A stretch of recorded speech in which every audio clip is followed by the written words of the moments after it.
Let's take a listen. I heard that Korean women are switching over to Chinese husbands. Yeah, because the Chinese husband is easy to manipulate. they are not as sharp. What other men are easy to manipulate? The Jewish boys. Yeah. Yeah, I like them because they are trained by their mom. So when I abuse them, they feel like home. Man, this is some bullshit. But I showed this video just to highlight the toxicity behind women, right? Or mindset.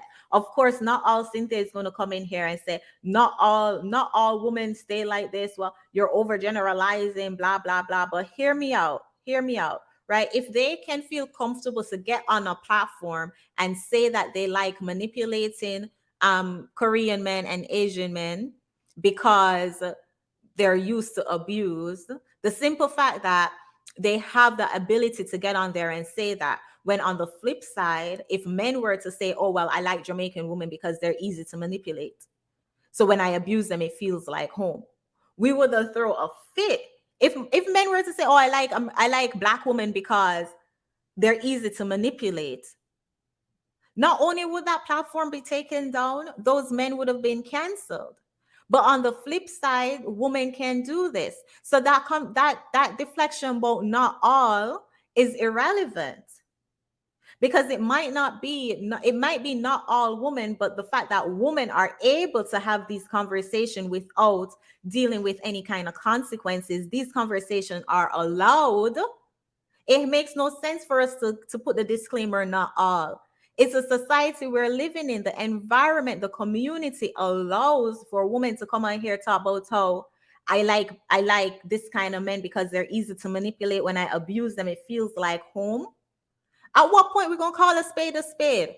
At what point are we going to start talking about toxic femininity? That right there is toxic. That's toxic femininity. And why are these platforms allowed? Shout out to Precious.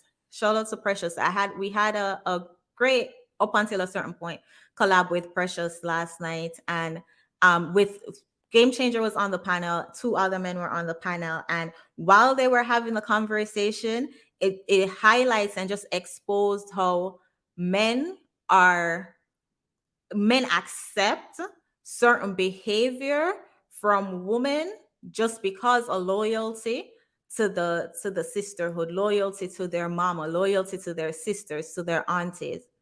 So they tend to take all of the accountability and put little to none on the woman. So the analogy that we were using yesterday was poking holes in condoms. And if a woman was to poke a hole in a condom to trap a man, who is the victim? Who is to be blamed?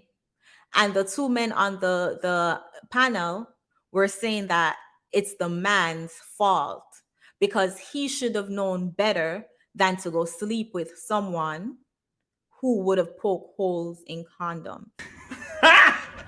Got him! And that's where we're at now. As she said, the Jewish boy, and I don't want to use that term too much because we know already how YouTube is. They are used to their moms abusing them.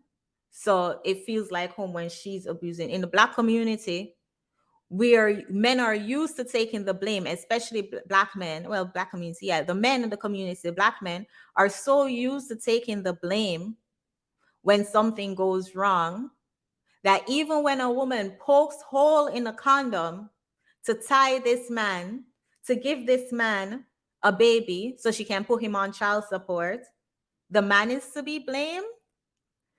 That's where we're really at in society. With all this information, with Google at our fingertip, with YouTube at our fingertip, why do we lack the awareness? And why do we choose to sit in our trauma? We choose to sit in our dysfunction and not call it out?